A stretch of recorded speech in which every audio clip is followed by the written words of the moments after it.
Act 1 of Rosmer's Home by Henrik Ibsen. Scene: the sitting room at Romer's home. A spacious room, comfortably furnished in old-fashioned style.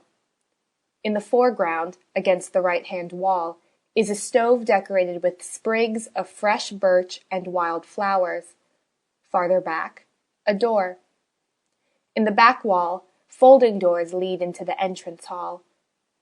In the left-hand wall, a window, in front of which is a stand filled with flowers and plants. Near the stove stand a table, a couch, and an easy chair. The walls are hung round with portraits, dating from various periods, of clergymen, military officers, and other officials in uniform. The window is open, and so are the doors into the lobby, and the outer door. Through the latter is seen an avenue of old trees leading to a courtyard. It is a summer evening, after sunset. Rebecca West is sitting by the window crocheting a large white woolen shawl, which is nearly completed. From time to time she peeps out of the window through the flowers. Mrs. Helseth comes in from the right. "Hadn't I better begin and lay the table for supper, miss?" "Yes, do. Mr. Rosmer ought to be in directly." "Isn't there a draught where you're sitting, miss?" "There is a little. Will you shut up, please?" Mrs. Helseth goes to the hall door and shuts it. Then she goes to the window to shut it and looks out. "Isn't that Mr. Rosmer coming there?" "Where?" Gets up. "Yes, it is he." Stands behind the window curtain. "Stand on one side. Don't let him catch sight of us." Stepping back. "Look, miss, he is beginning to use the mill path again." "He came by the mill path the day before yesterday, too."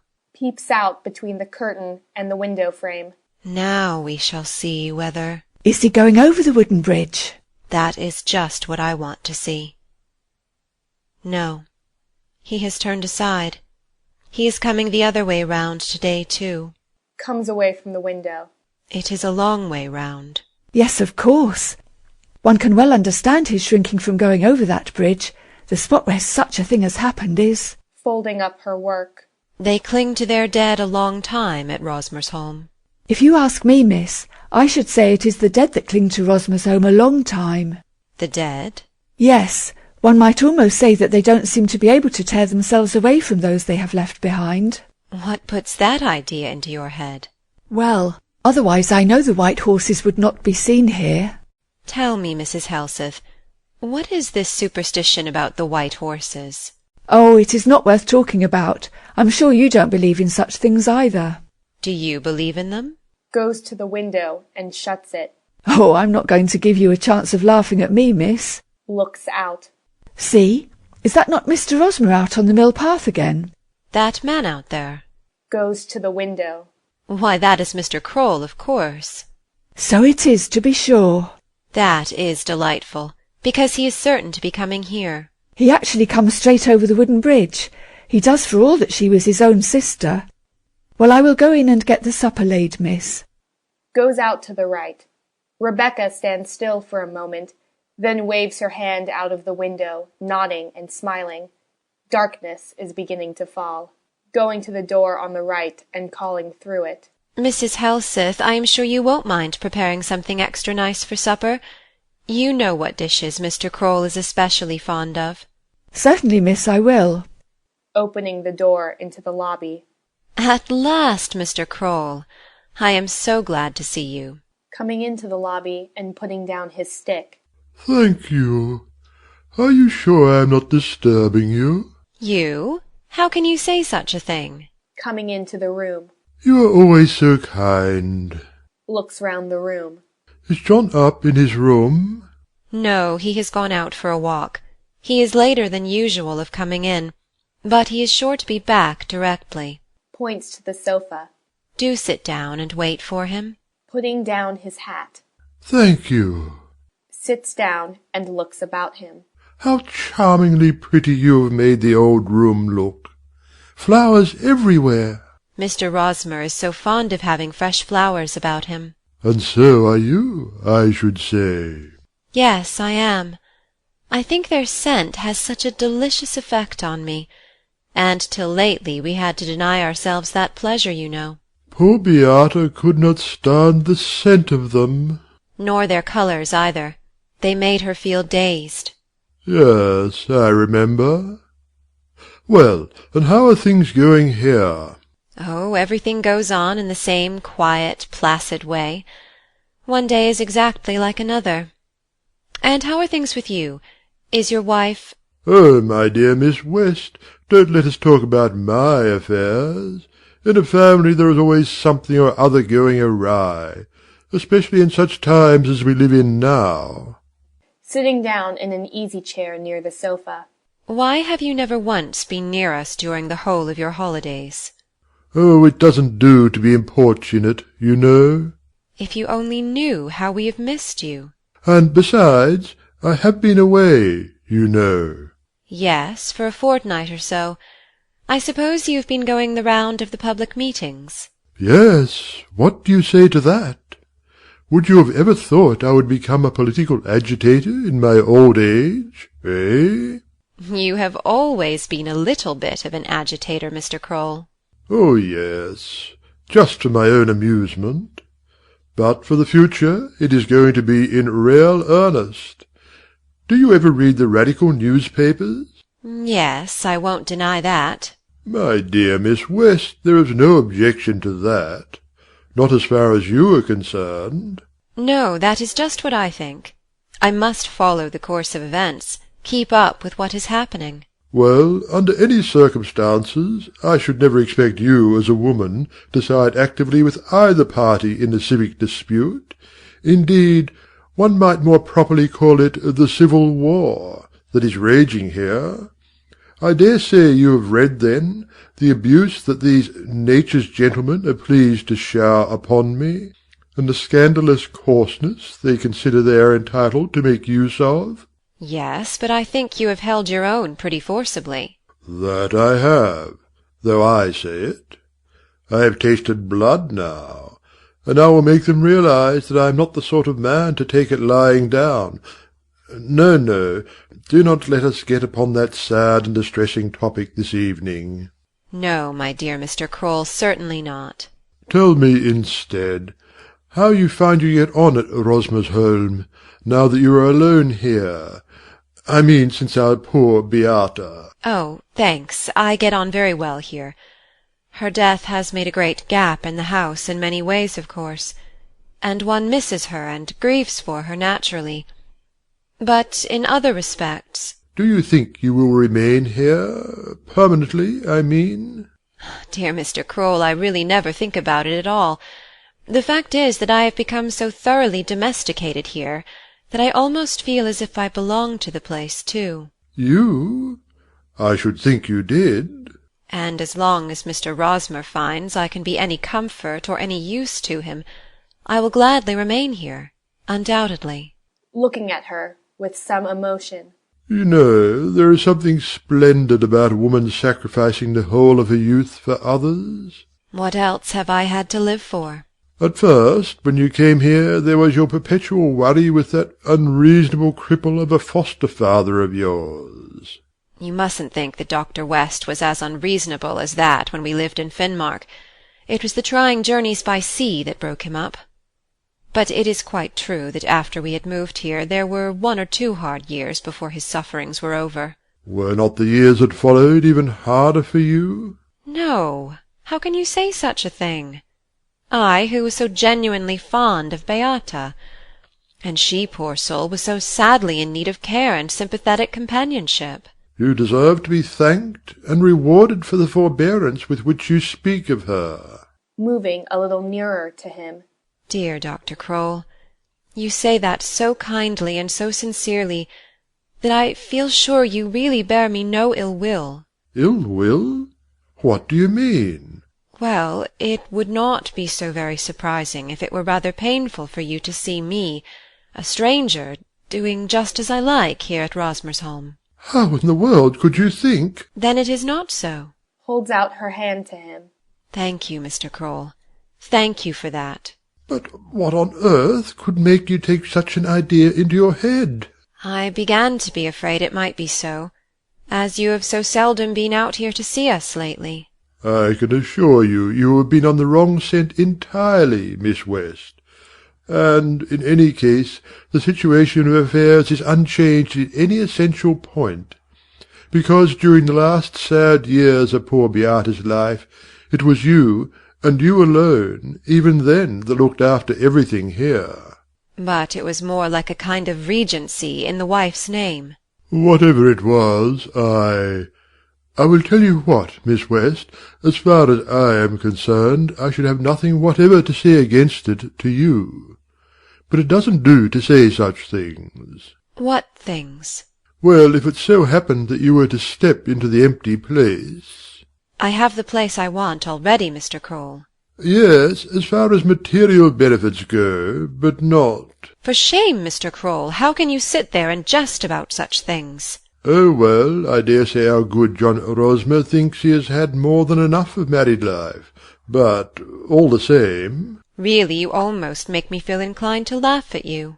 All the same, tell me, Miss West, if I may be allowed the question, how old are you? I am ashamed to say I was 29 on my last birthday, Mr. Kroll. I am nearly 30. Quite so. And Rosmer, how old is he? Let me see. He is 5 years younger than me, so he must be about 43. It seems to me it would be very suitable. No doubt, no doubt. It would be remarkably suitable. Will you stop and have supper with us? Thank you. I had meant to pay you a good long visit, because there is a matter I want to talk over with our excellent friend. Well then, Miss West, to prevent your taking foolish ideas into your head again, I will come here again from time to time, as in the old days. Yes, please do. Holds out her hand to him. Thank you. Thank you. You are really uncommonly good-natured. Am I? I can tell you that is more than they say at home. Rosmer comes in by the door on the right. Mr. Rosmer, do you see who is sitting here? Mrs. Helseth told me. Kroll gets up, I am so glad to see you here again, my dear fellow. puts his hands on Kroll's shoulders and looks him in the face. Dear old friend, I knew that one day we should be on our old footing again. My dear fellow, have you that insane idea in your head too, that anything could come between us? To Rosmer. Isn't it delightful to think it was all our imagination? Is that really true, Kroll? But why have you kept so obstinately away from us? Because I did not want to come here like a living reminder of the unhappy time that is past, and of her who met her death in the mill race. It was a very kind thought on your part. You are always so considerate. But it was altogether unnecessary to keep away from us on that account. Come along, let us sit down on the sofa. They sit down. I can assure you it is not in the least painful for me to think about Beata. We talk about her every day. She seems to us to have a part in the house still. Does she really? Lighting the lamp. Yes, it is really quite true. She really does. We both think so affectionately of her. And both Rebecca, both Miss West and I, know in our hearts that we did all that lay in our power for the poor afflicted creature. We have nothing to reproach ourselves with. That is why I feel there is something sweet and peaceful in the way we can think of Beata now. You dear good people. In future I am coming out to see you every day. Sitting down in an armchair. Yes, let us see that you keep your word. I assure you, my dear fellow, my dearest wish would be that our intimacy should never suffer in any way. You know, you have seemed to be my natural adviser as long as we have known one another, even from my student days. I know, and I am very proud of the privilege. Is there by any chance anything in particular just now? There are a great many things that I want very much to talk over with you, frankly. Things that lie very near my heart. I feel that it is so too, Mr. Rosmer. It seems to me it would be such a good thing if you two old friends— Well, I can assure you I have even more to talk over with you, because I have become an active politician, as I dare say you know. Yes, I know you have. How did that come about? I had to, you see, whether I liked it or not. It became impossible for me to remain an idle spectator any longer. Now that the Radicals had become so distressingly powerful, it was high time. And that is also why I have induced our little circle of friends in the town to bind themselves more definitely together. It was high time, I can tell you. As a matter of fact, isn't it really rather late now? There is no denying it would have been more fortunate if we had succeeded in checking the stream at an earlier point. But who could really foresee what was coming? I am sure I could not. Gets up and walks up and down.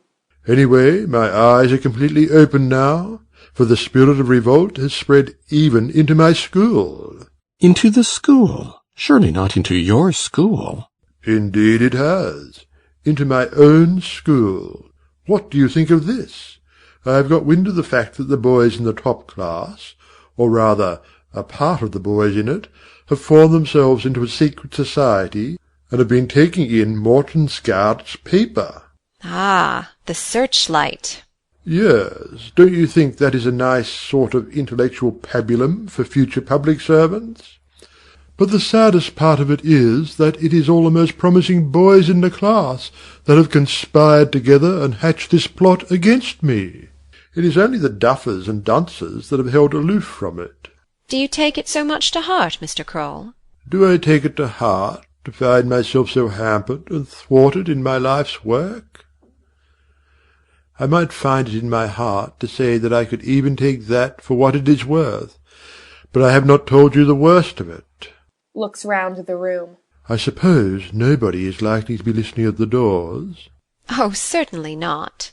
Then let me tell you that the revolt and dissension has spread into my own home, into my peaceful home, and has disturbed the peace of my family life. Getting up. Dear Mr. Kroll, what has happened? Going up to Kroll. Do you mean it? In your own home? Would you believe it, that my own children... To make a long story short, my boy Lauritz is the moving spirit of the conspiracy at the school, and Hilda has embroidered a red portfolio to keep the numbers of the Searchlight in. I should never have dreamed of such a thing. In your family, in your own house. No, who would have ever dreamed of such a thing? In my house, where obedience and order have always ruled, where hitherto there has never been anything but one unanimous will. How does your wife take it?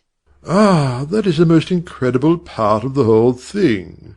She, who all her days, in great things and small, has concurred in my opinions and approved of all my views, has actually not refrained from throwing her weight on the children's side on many points. And now she considers I am to blame for what has happened. She says I try to coerce the young people too much, just as if it were not necessary to... Well, those are the sort of dissensions I have going on at home. But naturally I talk as little about it as possible.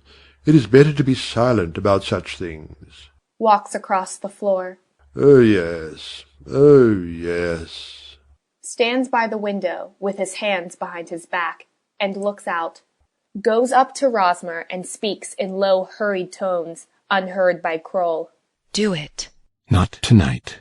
Yes, this night of all others. Goes away from him and adjusts the lamp. Yes, my dear John, so now you know the sort of spirit of the age that has cast its shadow both over my home life and my official work. Ought I not to oppose this appalling, destructive, disorganizing tendency with all the weapons I can lay my hands upon? Of course, it is certainly my duty, and that both with my pen and my tongue. But have you any hope that you can produce any effect in that way? At all events, I mean to take my share in the fight as a citizen, and I consider that it is the duty of every patriotic man, every man who is concerned about what is right, to do the same. And I may as well tell you that is really the reason why I have come here to see you tonight.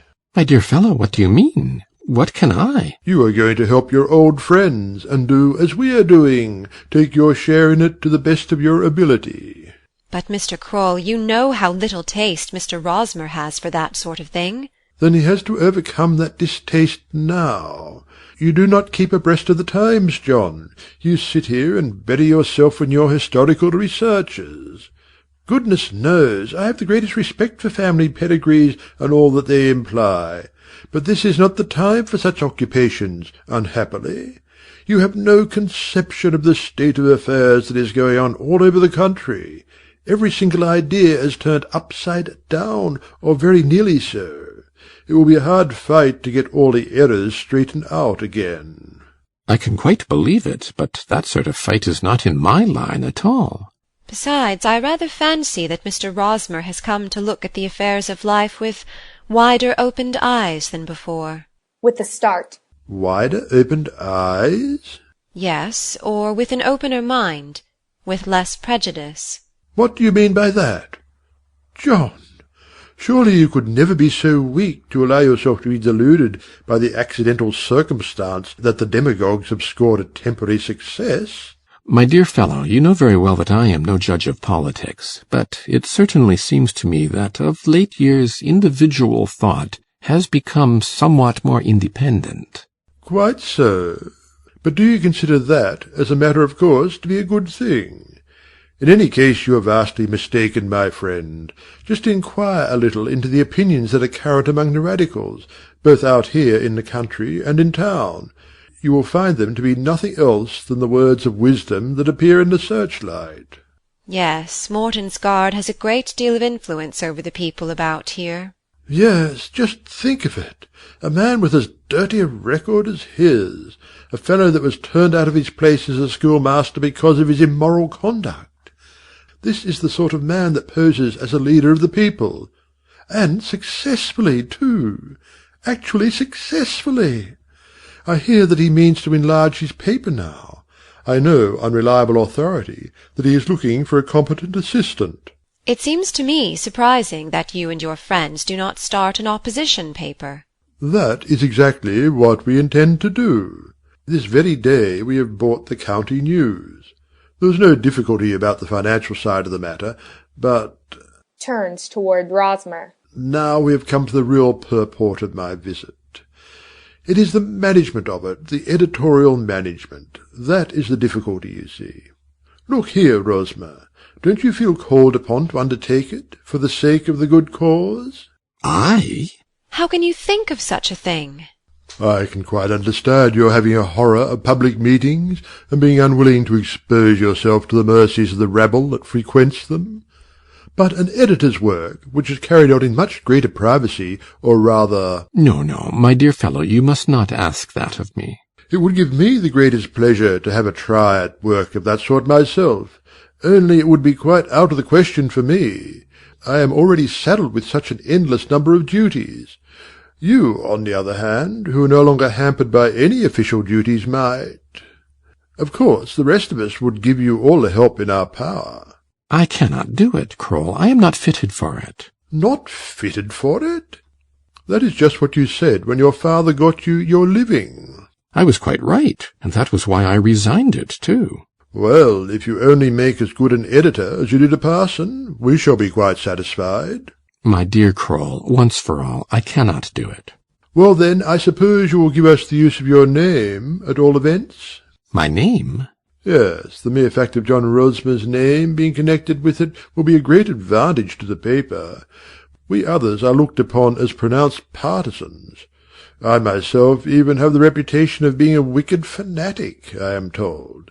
Therefore we cannot count upon our own names to give us any particular help in making the paper known to the misguided masses. But you, on the contrary, have always held aloof from this kind of fighting. Your gentle and upright disposition, your polished mind, your unimpeachable honour are known to and appreciated by everyone about here. And then there is the deference and respect that your former position as a clergyman ensures for you. And, besides that, there is a veneration in which your family name is held. Oh, my family name. Pointing to the portraits. Rosmers of Rosmersholm, clergymen, soldiers, men who have filled high places in the state, men of scrupulous honour, every one of them, a family that has been rooted here, the most influential in the place for nearly 2 centuries. Lays his hand on Rosmer's shoulder. John, you owe it to yourself and the traditions of your race to join us in defence that all has been hitherto held sacred in our community. What do you say, Miss West? My dear Mr. Kroll, it all sounds so absurdly ludicrous to me. What? Ludicrous? Yes, because it is time you were told plainly. No, no, don't. Not now. But, my dear friends, what on earth? Breaks off as Mrs. Helseth comes in by the door on the right. There is a man at the kitchen door, sir. He says he wants to see you. Is there? Well, ask him to come in.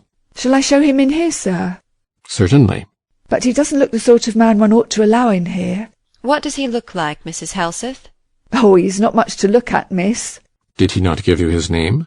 Yes, I think he said it was Heckman, or something like that. I do not know anyone of that name. And he said his Christian name was Ulrich. Ulrich Hetman, was that it? Yes, sir, it was Hetman. I am certain I have heard that name before. Surely it was the name that strange creature used to write under. To Kroll. It is Ulrich Brendel's pseudonym, you know. That scamp, Ulrich Brendel? You are quite right. So he is alive still. I thought he was travelling with a theatrical company. The last I heard of him was that he was in the workhouse. Ask him to come in, Mrs. Helseth. Yes, sir. Goes out. Do you really mean to allow this fellow into your house? Oh, well, you know he was my tutor once. I know that what he did was to stuff your head with revolutionary ideas, and that in consequence your father turned him out of the house with a horsewhip. Yes, my father was always the commanding officer, even at home. Be grateful to his memory for that, my dear John. Ah. Mrs. Helseth shows Ulrich Brendel in at the door, then goes out and shuts the door after her. Brendel is a good-looking man with grey hair and beard, somewhat emaciated but active and alert.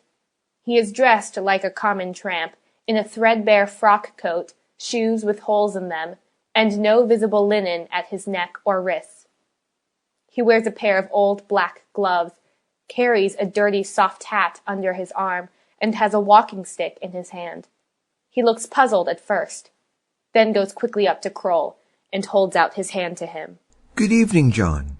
Excuse me. Did you ever expect to see me again? And inside these hated walls, too. Excuse me. Points to Rosmer, Over there. turning round. Quite right. There he is. John, my boy, my favorite pupil. Shaking hands with him.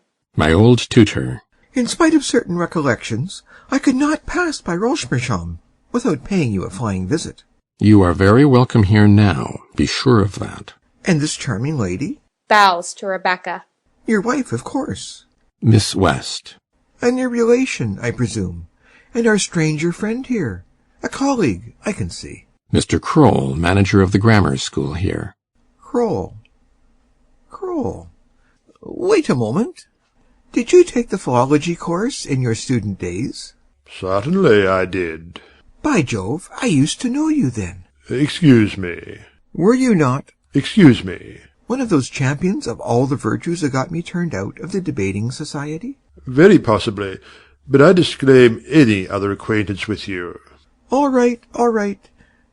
Knockbellen. Mr. Kroll, I dare say I shall get over it. Ulrich Brendel will still be himself in spite of it. Are you on your way to the town, Mr. Brendel? You have hit the nail on the head, ma'am. At certain intervals, I am obliged to do something for my living.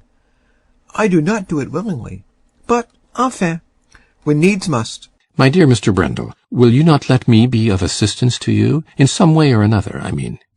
Ah, what a proposal to come from you. Could you wish to soil the tie that binds us together? Never, John, never. But what do you propose to do in the town, then? I assure you, you won't find it so easy. Leave that to me, my boy. The die is cast. The unworthy individual who stands before you is started on an extensive campaign, more extensive than all his former excursions put together. To Kroll. May I venture to ask you, Professor, unter uns, are there in your esteemed town any fairly decent, respectable, and spacious assembly rooms? The most spacious is the hall belonging to the Working Men's Association. May I ask, sir, if you have any special influence with that, no doubt, most useful association? I have nothing whatever to do with it. You ought to apply to Peter Mortensgaard. Pardon, madame. What sort of an idiot is he? Why do you make up your mind he is an idiot? Do you suppose I can't tell, from the sound of the name, that it belongs to a plebeian? I did not expect that answer. But I will conquer my prejudice. There is nothing else for it. When a man stands at a turning point in his life, as I do, that is settled. I shall put myself into communication with this person, commence direct negotiations. Are you in earnest when you say you are standing at a turning point in your life? Does my own boy not know that whenever Ulrich Brendel stands he is always in earnest about it? Look here, I mean to become a new man now, to emerge from the cloak of reserve in which I have hitherto shrouded myself. In what way? I mean to take an active part in life, to step forward, to look higher. The atmosphere we breathe is heavy with storms. I want now to offer my might upon the altar of emancipation. You too? Has your public here any intimate acquaintance with my scattered writings? No, I must candidly confess that... I have read several of them. My foster father had them. My dear lady, then you have wasted your time. They are simply trash. Allow me to tell you. Really? Those you have read, yes. My really important works no man or woman knows anything about. No one, except myself. How is that? Because they are not yet written. But, my dear Mr. Brendel... You know, my dear John, that I am a bit of a sybarite, a gourmet. I have always been so. I have a taste for solitary enjoyment, because in that way my enjoyment is twice, 10 times as keen. It is like this. When I have been wrapped in a haze of golden dreams that have been descended upon me, when new, intoxicating, momentous thoughts have had their birth in my mind, and I have been fanned by the beat of their wings as they bore me aloft, at such moments I have transformed them into poetry, into visions, into pictures, in general outlines, that is to say. Quite so. You cannot imagine the luxury of enjoyment I have experienced, the mysterious rapture of creation, in general outlines, as I said. Applause, gratitude, eulogies, crowns of laurel. All these I have culled with full hands trembling with joy in my secret ecstasies. I have steeped myself in a happiness so intoxicating. But you have never written anything of it down. Not a word. The thought of the dull clerk's work that it would mean has always moved me to a nauseating sense of disgust. Besides, why should I profane my own ideals when I could enjoy them in all their purity by myself? But now they shall be sacrificed. Honestly, I feel as a mother must do when she entrusts her young daughter to the arms of a husband. But I am going to sacrifice them nevertheless. Sacrifice them on the altar of emancipation. A series of carefully thought-out lectures, to be delivered all over the country. That is splendid of you, Mr. Brendel. You are giving up the most precious thing you possess. The only thing. Looking meaningly at Rosmer. I wonder how many there are who would do as much, who dare do it. Returning her look. Who knows? My audience is moved. That refreshes my heart and strengthens my will. And now I shall proceed upon my task forthwith. There is one other point, though. To Kroll. Can you inform me, sir, whether there is an abstainer society in the town? A total abstainer society? I feel sure there must be. There is one at your service. I am the president. I could tell that as soon as I saw you. Well, it is not at all impossible that I may come to you and become a member for a week. Excuse me. We do not accept weekly members. À la bonne heure, my good sir. Ulrich Brendel has never been in the habit of forcing himself upon societies of that kind. Turns to go. But I must not prolong my stay in this house, rich as it is in memories. I must go into the town and find some suitable lodging. I shall find a decent hotel of some kind there, I hope. Will you not have something hot to drink before you go? Of what nature, dear lady? A cup of tea, or— 1,000 thanks to the most generous of hostesses. But I do not like trespassing on private hospitality. Waves his hand. Goodbye to you all. Goes to the door, but turns back. Oh, by the way, John, Mr. Rosmer, will you do your former tutor a service for old friendship's sake? With the greatest of pleasure. Good. Well then, lend me, just for a day or two, a starched shirt. Nothing more than that? Because, you see, I am traveling on foot on this occasion. My trunk is being sent after me. Quite so, but in that case, isn't there anything else? Well, I will tell you what. Perhaps you have an old, worn-out summer coat that you could spare. Certainly I have. And if there happened to be a pair of presentable shoes that would go with the coat. I'm sure we can manage that too. As soon as you let us know your address, we will send the things to you. Please, don't think of it. No one must be put to any inconvenience on my account. I will take the trifles with me. Very well. Will you come upstairs with me then? Let me go. Mrs. Helseth and I will see about it. I could never think of allowing this charming lady. Nonsense. Come along, Mr. Brendel. She goes out by the door on the right, holding Brendel back. Tell me, is there no other way I can be of service to you? I am sure I do not know of any. Yes, perdition seize it. Now that I come to think of it. John, do you happen to have 7 or 8 shillings on you? I will see. Opens his purse. I have 2 half-sovereigns here. Oh, well, never mind. I might as well take them. I can always get change in town. Thanks. In the meantime, remember that it was 2 half-sovereigns I had. Good night, my own dear boy. Good night to you, sir. Goes out by the door on the right, where Rosmer takes leave of him and shuts the door after him. Good heavens! And that is the Ulrich Brendel of whom people once thought that he would do great things. At all events, he has had the courage to live his life in his own way. I do not think that is such a small thing, after all. What? A life like his? I almost believe he would have the power even now to disturb all your ideas. No, indeed. I have come to a clear understanding with myself now, upon all points. I wish I could believe it, my dear Rosmer. You are so dreadfully susceptible to impressions from without. Let us sit down. I want to have a talk with you. By all means. They sit down on the couch. Don't you think everything here looks very pleasant and comfortable? Yes, it looks very pleasant and comfortable now, and peaceful. You have made yourself a real home, Rosmer, and I have lost mine. My dear fellow, do not say that. There may seem to be a rift just now, but it will heal again. Never, never. The sting will always remain.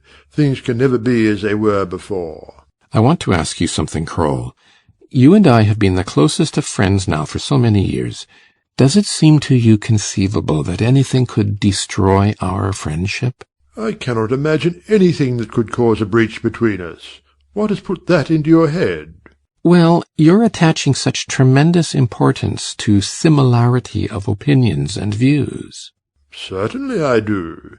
But then we two hold pretty similar opinions at all events on the most essential points. No, not any longer. Trying to jump up from his seat. What is this? Restraining him. No, you must sit still, please, Kroll. What does it all mean? I do not understand you. Tell me straight out. A new summer has blossomed in my heart. My eyes have regained the clearness of youth, and accordingly I am now standing where— Where? Where are you standing? Where your children are standing. You? You? The thing is impossible. Where do you say you are standing? On the same side as Lauritz and Hilda. An apostate. John Rosmer, an apostate. What you are calling apostasy ought to have made me feel sincerely happy and fortunate. But, for all that, I have suffered keenly, because I knew quite well it would cause you bitter sorrow. Rosmer, Rosmer, I shall never get over this. Looks at him sadly. To think that you, too, could bring yourself to sympathize with and join in the work of disorder and ruin that is playing havoc with our unhappy country. It is the work of emancipation that I sympathize with. Oh, yes, I know all about that. That is what it is called, by both those who are leading the people astray and by their misguided victims. But be sure of this. You need expect no emancipation to be the result of the spirit that relies on the poisoning of the whole of our social life. I do not give my allegiance to the spirit that is directing this, nor to any of those who are leading the fight. I want to try to bring men of all shades of opinion together, as many as I can reach, and bind them as closely together as I can. I want to live for and devote all the strength that is in me to one end only, to create a real public opinion in the country. So you do not consider we have sufficient public opinion? I, for my part, consider that the whole lot of us are on the high road to be dragged down into the mire, where otherwise only the common people would be wallowing. It is just for that reason that I have made up my mind as to what should be the real task of public opinion. What task? The task of making all our fellow countrymen into men of nobility. All our fellow countrymen? As many as possible, at all events. By what means? By emancipating their ideas and purifying their aspirations, it seems to me. You are a dreamer, Rosmer. Are you going to emancipate them? Are you going to purify them? No, my dear fellow, I can only try to awake the desire for it in them. The doing of it rests with themselves. And do you think they are capable of it? Yes. Of their own power? Yes, of their own power. There is no other that can do it. Getting up. Is that speaking as befits a clergyman? I am a clergyman no longer. Yes, but what of the faith you were brought up in? I have it no longer. You have it no longer? Getting up. I have given it up. I had to give it up, Kroll. I see. Yes, yes. The one thing implies the other. Was that the reason, then, why you left the service of the church? Yes. When my mind was clearly made up, when I felt the certainty that it was not merely a transitory temptation, but that it was something that I would neither have the power nor the desire to dismiss from my mind, then I took that step. So it has been fermenting in your mind as long as that, and we, your friends, have never been allowed to know anything of it. Rosmer, how could you hide the sorrowful truth from us? Because I considered it was a matter that only concerned myself, and therefore I did not wish to cause you and my other friends any unnecessary pain. I thought I should be able to live my life here as I have done hitherto, peacefully and happily. I wanted to read and absorb myself in all the works that so far had been sealed books to me, to familiarize myself thoroughly with the great world of truth and freedom that has been disclosed to me now. An apostate. Every word you say bears witness to that. But for all that, why have you made this confession of your secret apostasy? Or why just at the present moment? You yourself have compelled me to it, Kroll. I have compelled you? When I heard of your violent behaviour at public meetings, when I read the reports of all the vehement speeches you have made there, of all your bitter attacks upon those that were on the other side, your scornful censure of your opponents. Oh, Kroll, to think that you could be the man to do that. Then my eyes were opened to my imperative duty. Mankind is suffering from the strife that is going on now, and we ought to bring peace and happiness and a spirit of reconciliation into their souls. That is why I step forward now and confess myself openly for what I am. And besides, I want to put my powers to the test as well as others. Could not you, from your side, go with me in that, Kroll? Never. As long as I live, will I make any alliance with the forces of disorder in the community. Well, let us at least fight with honourable weapons, since it seems we must fight. I can have nothing more to do with anyone who does not think with me on matters of vital importance, and I owe such a man no consideration. Does that apply even to me? You yourself have broken with me, Rosmer. But does this really mean a breach between us? Between us? It is a breach with all those who have hitherto stood shoulder to shoulder with you, and now you must take the consequences. Rebecca comes in from the room on the right and opens the door wide. Well, that is done. We have started him off on the road to his great sacrifice, and now we can go in to supper. Will you come in, Mr. Kroll? Taking his hat. Good night, Miss West. This is no longer any place for me. What do you mean? Shuts the door and comes nearer to the two men. Have you told him? He knows now. We shall not let you slip out of our hands, Rosmer. We shall compel you to come back to us again. I shall never find myself there any more. We shall see. You're not the man to endure standing alone. I am not so entirely alone, even now. There are two of us to bear the solitude together here. Ah, that too. Beata's words. Beata's? No, that was odious of me. Forgive me. What? What do you mean? Think no more about it. I am ashamed of it. Forgive me, and good-bye. Goes out by the door to the hall. Following him. Kroll, we cannot end everything between us like this. I will come and see you tomorrow. You shall not set your foot in my house. Takes his stick and goes. Rosmer stands for a while at the open door, then shuts it and comes back into the room. That does not matter, Rebecca. We shall be able to go through with it for all that. We two trusty friends, you and I.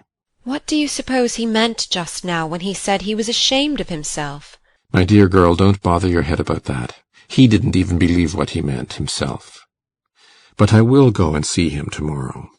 Good night. Are you going up so early tonight? After this? As early tonight as I usually do. I feel such a sense of relief now that it is over. You see, my dear Rebecca, I am perfectly calm, so you take it calmly too. Good night. Good night, dear friend. And sleep well.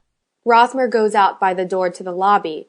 Then his footsteps are heard as he goes upstairs. Rebecca goes to the wall and rings a bell, which is answered by Mrs. Helseth. You can clear the table again, Mrs. Helseth. Mr. Rosmer does not want anything, and Mr. Kroll has gone home. Gone home? What was wrong with him, miss? Taking up her crochet work. He prophesied that there was a heavy storm brewing. That is very strange, miss, because there isn't a scrap of cloud in the sky.